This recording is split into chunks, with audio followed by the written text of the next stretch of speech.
Visionarios, para tener un buen vivir, desarrollo y prosperidad, definitivamente hay que conocer muy bien los derechos humanos, porque es el fundamento de nuestro Estado social de derecho, de nuestro constitucionalismo, y estoy hablando para todos los países demócratas del mundo. Entonces, vamos a empezar con la Declaración Universal de los Derechos Humanos, que la debemos llevar no solo en nuestra mente, sino también en nuestro corazón. Pero para eso hay que tener información. La Declaración Universal de los Derechos Humanos básicamente se desarrolló después de la guerra. ¿De cuál guerra? De la Segunda Guerra Mundial. Esa que empezó por allá en 1939 y que finalizó, entre comillas, en 1944. Muchos años después, bueno, 4 años después, en 1948, en París, el 10 de diciembre, en Asamblea General de las Naciones Unidas, se hizo la Declaración Universal de los Derechos Humanos. Y necesitamos pensar no solo en toda esa cantidad de artículos que tiene, sino en su fundamento. ¿En qué se pusieron de acuerdo, por ejemplo? Lo primero, visionarios, en la dignidad. Nos pasa mucho en los países latinoamericanos que nos vulneran la dignidad humana. Eso es lo primero. ¿Qué significa dignidad?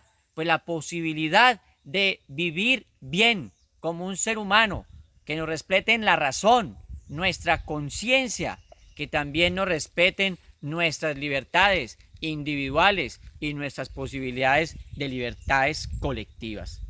Algo muy relevante, por ejemplo, el derecho de la libre expresión, el que tú puedas montar un medio de comunicación, el que puedas hablar de tus ideas, pero no solo libertad de expresión, también tiene que ver con la libertad de que tú te puedas reunir con otros, que puedas profesar un culto, que tengas acceso o posibilidades reales de tener propiedad privada. Y también, por supuesto, bienes comunes, propiedad pública, lo que llamamos en América Latina los bienes comunes y los bienes públicos. O sea que ahí se crea una triada: bienes comunes, bienes públicos y bienes privados. Eso se hace posible a través de la Declaración Universal de los Derechos Humanos. Pero también tenemos muchos más. Aquí, uno de los fundamentales, no discriminación. Es decir, podernos acercar al otro en condición de igualdad, su igualdad de derecho. No ser discriminado ni por sexo, ni por raza, ni por algún tipo de capacidad diversa, ni por religión, ni por nacionalidad, ni por forma de pensar. No a la discriminación. Eso es fundamental desde los derechos humanos. También tenemos, por supuesto, la declaración a la vida. Eso ya lo venía hablando por allá John Locke muy fuertemente cuando desarrolló toda la teoría en gobierno civil sobre lo fundamental. ¿Qué es lo fundamental? La vida, la propiedad privada y la libertad. ¿Qué más tenemos? El fundamento principal del ordenamiento jurídico, el acceso a la justicia.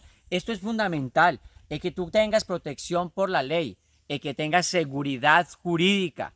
Eso lo hace posible la Declaración Universal de los Derechos Humanos. También y por supuesto, y lo podrás tú leer en la Carta Magna de México, en la Constitución o en las enmiendas de Estados Unidos, en Argentina, Costa Rica, Guatemala, bueno, Colombia, Argentina, Uruguay, todas estas cartas magnas, la carta principal que articula los derechos humanos y los lleva al ordenamiento jurídico. Fundamental esto, que tengas derecho a la familia, que tengas derecho a una nacionalidad, a un reconocimiento de tu personalidad jurídica, que tengas derecho al acceso a un trabajo digno y que tengas, por supuesto, el derecho y el acceso a una educación de calidad y a un saneamiento básico. De los derechos humanos se desprende los derechos de primera, segunda, tercera y cuarta generación. Claro, obviamente, que los de primera generación, pues básicamente fueron los que fundamentaron parte de esta declaración. Entonces, Por favor, continuemos, no se vayan, continuemos acá con los derechos de segunda generación.